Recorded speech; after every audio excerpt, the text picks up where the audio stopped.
नमस्कार जोहार। चलिए जानते हैं झारखंड की ताज़ा खबरों को, लेकिन उससे पहले अगर आपने अभी तक इस चैनल को सब्सक्राइब नहीं किया तो सब्सक्राइब कर लें ताकि आपको झारखंड की ताज़ा खबरें रोजाना मिलती रहे। सबसे पहली और बड़ी खबर, लाभार्थी की हुई मौत फिर भी खाते में आ रहे थे पैसे। 300 से अधिक पेंशनर्स से 34 लाख की रिकवरी। अभियान के दौरान लगभग 2200 मृत लाभुक जिनके बैंक खाते में पेंशन की राशि जा रही है जो चिन्हित किया गया है। 34 लाख रुपए से अधिक की राशि वसूली गई है। यह वसूली झारखंड में सर्वाधिक है। डीसी वरुण रंजन के निर्देश पर विभिन्न पेंशन योजना के मृत 300 से अधिक लाभुकों के बैंक खाते से 34 लाख रुपए से अधिक की राशि वसूली गई है। मंगलवार को डीसी ने समाहरणालय के सभागार में सामाजिक सुरक्षा आपूर्ति एवं कल्याण शाखा की समीक्षा की। इस दौरान निदेशक सामाजिक सुरक्षा नियाज अहमद ने डीसी को बताया कि विशेष अभियान के तहत 34 लाख की वसूली की गई है। अभियान के दौरान लगभग 2200 मृत लाभुक जिनके बैंक खाते में पेंशन की राशि जा रही है उनको चिन्हित किया गया। इनमें 300 मृत लाभुक के बैंक खाते में 34 लाख रुपए से अधिक की राशि वसूली गई। अगली खबर, जेएससी मैट्रिक इंटर मॉडल प्रश्न पत्र कब होगा जारी, बड़ी जानकारी आई सामने। जैक बोर्ड से मैट्रिक और इंटर की परीक्षा देने वालों के लिए अच्छी खबर है। दरअसल जेसीईआरटी ने बोर्ड एग्जाम की तैयारी करने वाले छात्रों के लिए मॉडल सेट प्रश्न पत्र तैयार कर इसे झारखंड एकेडमिक काउंसिल को सौंप दिया है। जानकारी के अनुसार मॉडल सेट प्रश्न पत्र दिसंबर में जारी कर दिया जाएगा। प्रश्न पत्र का पैटर्न पूरी तरह मुख्य परीक्षा के तर्ज पर ही होगा। ज्ञात हो कि जैक ने परीक्षा की तारीखों का ऐलान कर दिया है। 6 फरवरी से मैट्रिक व इंटर की परीक्षाएं शुरू होंगी। 26 फरवरी तक मैट्रिक व इंटरमीडिएट की परीक्षाएं आयोजित की जाएंगी, जबकि प्रैक्टिकल परीक्षा का आयोजन 29 फरवरी 12 मार्च 2024 तक होगा। एडमिट कार्ड 25 जनवरी 2024 से जैक बोर्ड की वेबसाइट से डाउनलोड किया जा सकेगा। अगली खबर, लखपति महिला किसान योजना स्वावलंबी बनाने के लिए केंद्र सरकार देगी 5 लाख का लोन। महिलाओं को स्वावलंबी बनाने के लिए ग्रामीण विकास विभाग 5 लाख तक का लोन देगा। इसके लिए स्वयं सहायता समूह की महिला किसानों की सूची बनाई जा रही है। ग्रामीण विकास मंत्रालय केंद्र सरकार ने यह योजना लाई है। यह पहल महिलाओं को उच्च आर्थिक क्रम में ले जाने के लिए शुरू की गई है। विभाग की ओर से प्रखंड स्तर पर इसकी सूची बनाकर वैसी महिलाओं को बेहतर प्रशिक्षण दिया जाएगा। यह योजना लखपति महिला किसान योजना के तहत चलाई जा रही है ताकि महिलाओं को कृषि कार्य से जोड़कर सालाना कम से कम 1 लाख रुपए तक का आय कर सके। इसके लिए सभी अधिकारियों को अपने अपने क्षेत्र के जागरूक महिलाओं का चयन करने को कहा गया है। इस योजना के तहत महिलाएं 5 लाख तक का लोन भी ले सकती हैं। इससे महिलाओं को अपना खुद का कारोबार करने में सहायता मिलेगी। इससे महिलाएं अपने घर से ही रोजगार कर सकेंगी। अगली खबर, आदिवासी सेंगल अभियान ने सरना धर्म कोड व अन्य मांगों को लेकर दिया सांकेतिक धरना। आदिवासी सेंगल अभियान द्वारा सरना धर्म कोड एवं झारखंड को आदिवासी राष्ट्र घोषित करने की मांग को लेकर 2 घंटे तक सांकेतिक धरना प्रदर्शन किया गया। जिला मुख्यालय सरायकेला के बिरसा चौक पर आदिवासी सेंगल अभियान के जिलाध्यक्ष सुगनाथ हेम्ब्रम के नेतृत्व में कार्यकर्ता 2 घंटे तक सांकेतिक धरना पर बैठे। जिलाध्यक्ष सुगनाथ हेम्ब्रम ने कहा कि सरना धर्म कोड की मांग आदिवासियों के लिए जायज है। केंद्र सरकार को इस पर पहल करनी चाहिए। उन्होंने कहा कि प्रधानमंत्री नरेंद्र मोदी को इस पर फैसला लेना चाहिए। उन्होंने कहा कि सेंगल अभियान की दूसरी मांग झारखंड को आदिवासी राष्ट्र घोषित करना है। जिस तरह बिहार राज्य बिहारियों के लिए है, बंगाल बंगालियों के लिए, उसी के तर्ज पर झारखंड आदिवासियों के लिए होना चाहिए।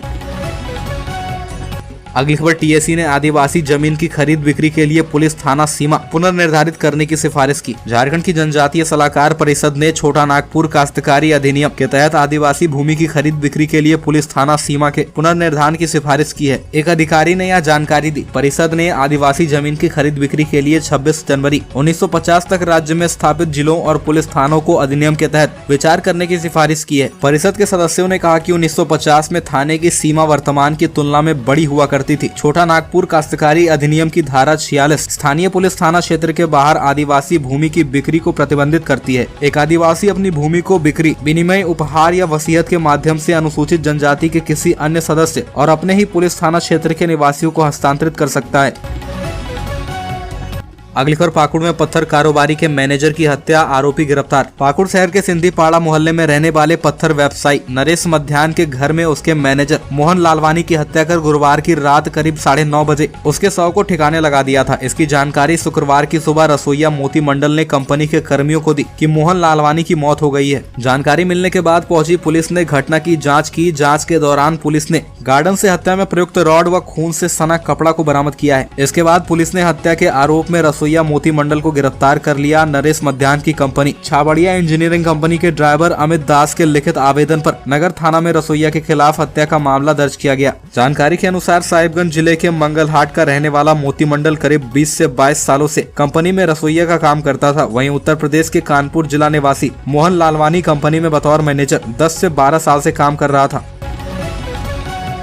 अगली खबर, भ्रष्टाचार के आरोपितों पर विभाग मेहरबान, एक स्टेप भी नहीं बढ़ी एसीबी की जांच, विभागों में भटकती रही फाइल। भ्रष्टाचार के आरोपितों के विरुद्ध जांच करने वाली राज्य सरकार की एजेंसी भ्रष्टाचार निरोधक ब्यूरो की जांच के रास्ते की बाधा स्वयं सरकार के विभाग ही है। ऐसे मामलों की संख्या कई दर्जन है जिसमें एसीबी की जांच एक कदम भी आगे नहीं बढ़ सकी। आरोपितों के विरुद्ध जाँच की फाइलें विभागों में भटकती रह गयी। इन्हीं मामलों में से 7 मामले सामने आए हैं जिसमें एसीबी ने पीई दर्ज करने के बिंदु पर राज्य सरकार की मंत्रिमंडल सचिवालय एवं निगरानी विभाग से पत्राचार किया। इन मामलों में मंत्रिमंडल सचिवालय एवं निगरानी विभाग ने एनसीबी को पीई दर्ज करने के लिए अनुमति तो नहीं दी, लेकिन उस मामले में आरोपित पदाधिकारी कर्मी के विरुद्ध जांच के बिंदु पर उसके पैतृक विभाग से ही मंतव्य के लिए पत्राचार कर दिया।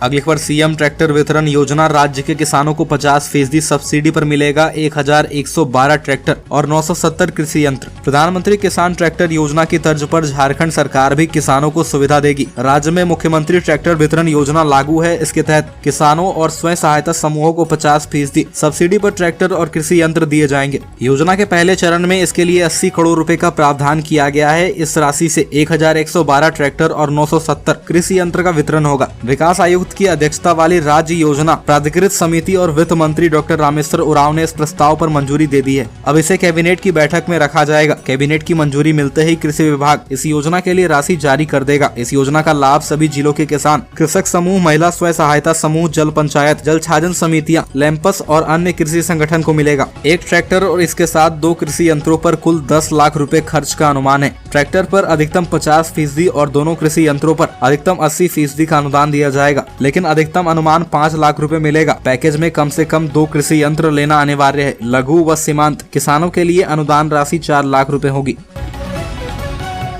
अगली खबर, लोक आस्था का महापर्व छठ संपन्न, उदयमान सूर्य को अर्घ देने सपरिवार जुटे व्रती। लोक आस्था का महापर्व छठ उदयमान सूर्य को अर्घ देने के साथ संपन्न हो गया है। 36 घंटे तक लगातार निर्जला रहते हुए व्रतियों ने भगवान भास्कर की पूजा की और उन्नति, शांति और बेहतर स्वास्थ्य की कामना की। राजधानी रांची के विभिन्न घाटों में व्रती परिवार समेत भगवान भास्कर को अर्घ देने के लिए सुबह से ही खड़ी दिखी। अगली खबर, लीजेंड्स लीग क्रिकेट का आज दूसरा मैच। जेएससीए स्टेडियम में भिड़ेगी मणिपाल टाइगर और गुजरात जायंट्स। जेएससीए स्टेडियम में चल रहे लीजेंड्स लीग क्रिकेट का आज दूसरा मैच है। आज मणिपाल टाइगर और गुजरात जायंट्स के बीच मैच खेला जाएगा। गेम की शुरुआत 6:30 बजे से होगी। लीग का पहला मैच भिलवाड़ा किंग्स बनाम इंडिया कैपिटल्स खेला गया। इस लीजेंड लीग क्रिकेट का रांची में काफी क्रेज देखने को मिल रहा है। हर उम्र के लोग इस मैच को देखने के लिए पहुंच रहे हैं। आज से मैच को लेकर रांची के खेल प्रेमियों में काफी उत्साह है। अगली खबर, 8 विद्यालयों में जनजातीय भाषाओं के 101 शिक्षकों की होगी नियुक्ति। जेपीएससी को भेजी गई अधियाचना। राज्य के 8 राज्य के विश्वविद्यालयों में जनजातीय एवं क्षेत्रीय भाषाओं में 101 सहायक प्राध्यापकों की नियुक्ति होगी। इन पदों के आरक्षण रोस्टर पर कार्मिक विभाग की स्वीकृति के बाद उच्च एवं तकनीकी शिक्षा विभाग ने विश्वविद्यालयों को भेज दिया है। इसके बाद सभी विश्वविद्यालयों द्वारा नियुक्ति की अधियाचना झारखंड लोक सेवा आयोग को भेज दी गई है। अब आयोग द्वारा नियुक्ति प्रक्रिया शुरू कर दी जाएगी। इस वर्ष के दिसंबर या अगले वर्ष के जनवरी माह में नियुक्ति के लिए विज्ञापन जारी हो सकता है। इधर उच्च एवं तकनीकी शिक्षा विभाग ने विश्वविद्यालयों में स्थापित होने वाले जनजातीय एवं क्षेत्रीय भाषा विभाग के शिक्षकों के पदों के सृजन की कार्रवाई शुरू कर दी है। कुल 9 जनजातीय एवं क्षेत्रीय भाषाओं में सहायक प्राध्यापकों तथा प्राध्यापकों के पद सृजित किए जाएंगे। इनमें संथाली, मुंडारी, हो, खड़िया, खुड़ुक, कुरमाली, खोरठा, नागपुरी एवं पंचपरगनिया विषय सम्मिलित है।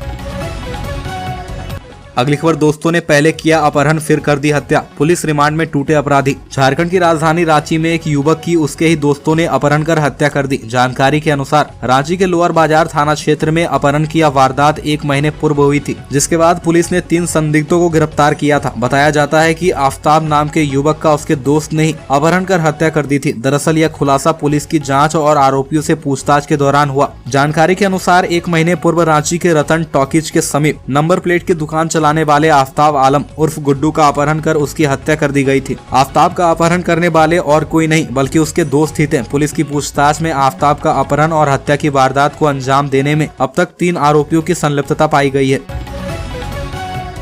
अगली खबर, राज्य पुलिस सेवा के अफसर बन रहे आईपीएस होमगार्ड कमांडेंट को वरीय पदों पर मिलेगी प्रोन्नति। राज्य सरकार को भेजा गया है प्रस्ताव। राज्य गठन के 23 साल बाद होमगार्ड कमांडेंट के पद पर काम करने वाले अफसरों को भी प्रोन्नति मिल सकेगी। डीजी होमगार्ड अनिल पाल्टा ने इस संबंध में प्रस्ताव राज्य सरकार को भेजा है। अगर राज्य सरकार इस प्रस्ताव पर सहमत होती है तो इसे कैबिनेट में भेजा जाएगा। डीजी होमगार्ड ने कहा कि झारखंड लोक सेवा आयोग से बहाल राज्य पुलिस सेवा के अफसरों को प्रोन्नति मिलती है और वे आईपीएस संवर्ग में प्रोन्नति पा चुके हैं, जबकि होमगार्ड में जेपीएससी के माध्यम से बहाल झारखंड गृह रक्षा वाहिनी सेवा के कमांडेंट उसी पुराने पदों पर बने हुए हैं। राज्य पुलिस सेवा में उनके समक्ष अफसर आईपीएस संवर्ग पा चुके हैं, उन्हें आईजी तक प्रोन्नति भी मिल जाती है। होमगार्ड के कमांडेंट पद पर बहाल होने वाले अफसरों को प्रोन्नति नहीं मिलने पर वे इसी पद पर रिटायर हो जाते हैं। इससे कहीं न कहीं होमगार्ड के राज्य स्तरीय सेवा में बहाल होने वाले अफसरों के मनोबल पर सीधा प्रभाव पड़ रहा है। अगली खबर, लोहरदगा हिंसा प्रभावित लोगों के जख्म पर 3.5 साल बाद लगेगी सरकारी मरहम। मुआवजा राशि की मिली स्वीकृति। लोहरदगा सांप्रदायिक हिंसा में प्रभावित लोगों को जल्द मुआवजा मिलेगा, इसके लिए राशि की स्वीकृति हो गई है। हिंसा के लगभग 3.5 साल बीत चुके हैं। जिले में 23 जनवरी 2020 को विश्व हिंदू परिषद सहित विभिन्न संगठनों द्वारा नागरिक संशोधन कानून के समर्थन में निकाली गई तिरंगा यात्रा के दौरान भड़की हिंसा के प्रभावितों के जख्म पर घटना के 3.5 साल बाद सरकारी मरहम लगेगा। हिंसा प्रभावितों को सरकार की ओर से मुआवजा दिया जाएगा। लोहरदगा में सांप्रदायिक हिंसा की यह सबसे बड़ी घटना थी। घटना में सैकड़ों लोग प्रभावित हुए थे, करोड़ों की संपत्ति को क्षति पहुंची थी। अगली खबर, झारखंड में नौकरी के लिए बेटे ने दी पिता की हत्या की सुपारी। धन के लालच में बेटा इतना अंधा हो गया कि उसने अपने पिता को मारने की सुपारी दे दी। बेटे का नाम अमित कुमार मुंडा और पिता का नाम रामजी मुंडा है। सुपारी लेने के बाद शूटरों ने रामजी मुंडा को 16 नवंबर को दफ्तर से लौटते समय उनके घर के सामने ही गोली मार दी, लेकिन संयोग से उनकी जान बच गई। झारखंड के रामगढ़ में रिश्ते को शर्मसार करने वाला मामला सामने आया है। यहाँ पर एक बेटे ने ही अपने पिता की नौकरी और पुश्तैनी जमीन पाने के लिए उनकी हत्या की साजिश रच डाली। इसके लिए उसने 2 पेशेवर शूटरों को चेक के माध्यम से इसकी सुपारी भी दी। बेटे का नाम अमित कुमार मुंडा और पिता का नाम रामजी मुंडा है। अगली खबर, रेलवे विजिलेंस की टीम ने यात्रियों से वसूली के आरोप में 2 टीटीई को पकड़ा। पूर्व रेलवे कोलकाता की विजिलेंस टीम ने शनिवार को पूर्वा एक्सप्रेस में स्टैटिक ड्यूटी कर रहे 2 टीटीई को रेल यात्रियों से अवैध वसूली के आरोप में पकड़ा और दोनों को मधुपुर स्टेशन पर ट्रेन से उतारकर मामले की जाँच की। टीम ने दोनों से काफी देर तक पूछताछ की। विजिलेंस की टीम की कार्रवाई से रेल महकमे में खलबली मच गई है। बताया जा रहा है कि 4 सदस्यीय vigilance team inspector Amrita Banerjee के नेतृत्व में हावड़ा स्टेशन से पूर्वा एक्सप्रेस ट्रेन में सवार हुए। इस क्रम में जामताड़ा व मधुपुर स्टेशन के बीच ट्रेन में रेल यात्रियों की टिकट जांच कर रहे टीटीई सुधीर यादव व इंद्रमोहन कुमार मंडल को हिरासत में ले लिया गया।